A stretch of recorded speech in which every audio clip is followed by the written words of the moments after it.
With the number of residents who have been reported missing at sea in the past, the Coast Guard unit of the Antigua and Barbuda Defense Force is calling on mariners to exercise better safety measures when traveling on the open waters. The call was recently made by Lieutenant Elroy Skerritt. The details in this report.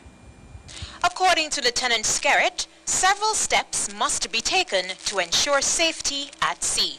Mariners are required to conduct their preventive maintenance on a regular basis. Right? And that will ensure that the equipment and the machines that are on board the vessels are working when they are needed. Also, before they set to sea, they are required to do a pre-departure check. We will ensure that the hull of the vessel is intact and there is no crack on the hull of the vessel that can sprung a leak while the equipment in the manner that they ought to be functioning. We talk about your communication equipment, you speak about your navigation equipment, and you speak about your electrical systems that are on board the vessel.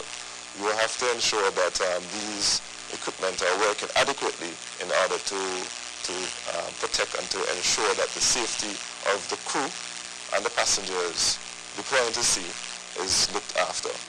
He also highlights tools such as life jackets, fire extinguishers, and working navigation lights as important to check for when venturing out on the sea. Lieutenant Skerritt notes that based on the situations concerning search and rescue over the years, communication is paramount. Many mariners today tend to rely on a cell phone, but the cell phone is just a two-way communication, and it is not adequate enough for mariners actually sailing at sea. Right? What is better is the use of marine VHF radios. Right? Marine VHF radios, they can be heard by multiple stations, vessels at sea, and shore stations. So if there's an emergency, then many persons can hear your plight, can hear your distress, and respond accordingly. He also advised mariners to share information with relatives or close friends about their intended location and expected departure time from sea. The Coast Guard head says the unit has assisted in several search and rescue missions and speaks about the activities involved. Where, for example, search and rescue is concerned, it doesn't have nationality. It's a global effort. So you pool on the resources of other nations, as the case warrants, to complete an effective search and rescue. In terms of our capability, we mainly manage small vessels, we call small patrol vessels.